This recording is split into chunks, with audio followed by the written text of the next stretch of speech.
محمد منظور نعمانی ایک بہت بڑے محدث اور غضب کے مناظر، ہمارے دارالعلوم دیوبند کی تاریخ میں حضرت اقدس مولانا منظور نعمانی سے بڑا کوئی مناظر گزرا نہیں۔ لمبے تھڑنگے قد کے آدمی اور اتنا دلیر آدمی تھا کہ جا کر کے وہاں اہل بدعت کے مدرسوں میں جا کر ان کے شیخ الحدیث کو یہاں سے پکڑتا تھا، اگر جوان کا بچہ ہو تو بحث کرو مجھ سے، ٹانگا کر رہا ہے یہاں سے ٹانگے پہ، سمجھے۔ ہمارے حضرت نے بتایا کہ یہ سردار احمد گبول تو ہم لوگ ہیں نا، بلوچ لوگ، تو گبول تو بڑے خطرناک ہوتے ہیں جی، سمجھے۔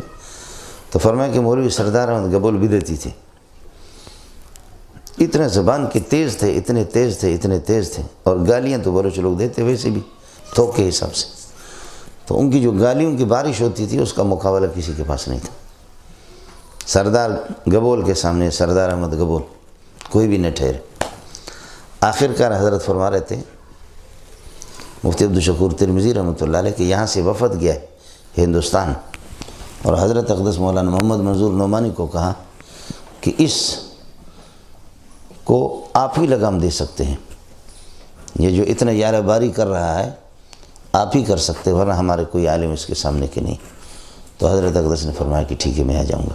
تو حضرت آئے، تو حضرت فرما رہے تھے کہ یہ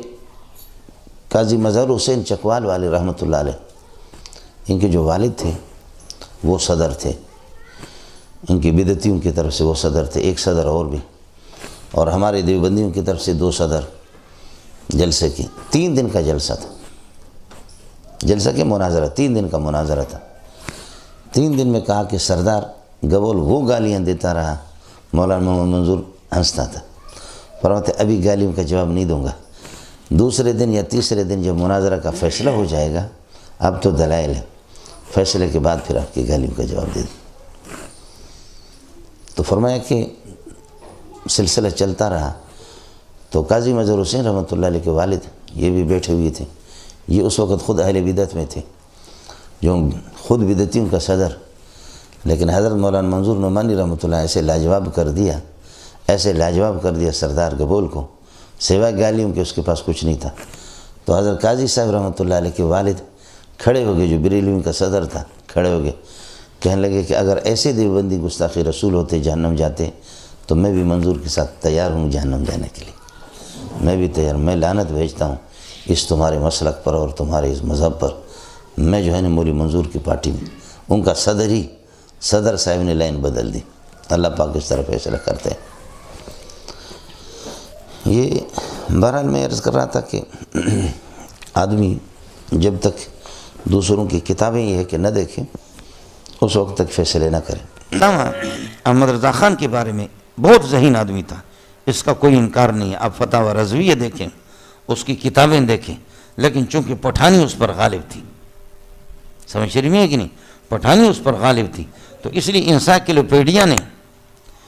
قاسم نے، جو انسائکلوپیڈیا کئی لوگوں نے ترتیب دیے،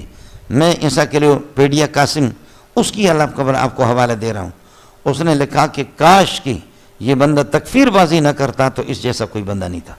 اس میں کوئی شک نہیں ہے، ذہین انسان تھا، بالکل ذہین تھا، تفردات اپنی جگہ پر اس کے، لیکن وہ کوئی معمولی مولوی نہیں تھا، سمجھ رہی ہے کہ نہیں، بڑا ذہین آدمی تھا۔ اس کی کتابیں آپ در مختار پر اس نے جو لکھا ہے، سمجھے، اس کو آپ دیکھ لیں، جد الممتار اس کو آپ دیکھ لیں، فتاوی رضویہ کو دیکھیں، اس کے ترجمے میں بعض ترجموں کی طرف جو اشارہ کرتا ہے کمال کرتا ہے۔ وَوَجَدَكَ ضَالًّا فَهَدَىٰ، ہم نے آپ کو حیران اور فریفت پایا اپنے عشق میں، واہ۔ ضلالت کا معنی گمراہی سے نہیں کیا جیسے کہ ہمارے کچھ حضرات نے کیا، گمراہی سے نہیں کیا، ضلالت کا معنی حیرت کے معنی میں کر دیا، اور وہ ہوتا ہے، سمجھے بھائی جن، اس ضلالت کا معنی نسیان کے بھی آتے ہیں، ان تضل احداہما فتذکر احداہما، ایک خاتون اگر بھول جائے تو دوسری اس کو یاد دلائے، اس وجہ سے 2 خاتون مل کر کے ایک گواہ کے قائم مقام بنیں گے، فرجل و امرأتان، سمجھتا ہے۔ اور ضلالت کا معنی یہ کہ گم شدہ، سمجھے، ضالۃ الابل گم شدہ، اور اس میں پھر یہ ہے کہ مالک بھی، اور پھر ضالہ مضلہ وہ خاتون ہے جو حیران ہے، قد نسیت عادت ہے، جو اپنی عادت کو بھول گئی، وہ حیران ہے۔ ضالہ مضلہ کا معنی ہے اللہ آپ کو بھلا کر حیران، دوسروں کو حیران کرنے والے، اور متحیر محیر بھی ہے۔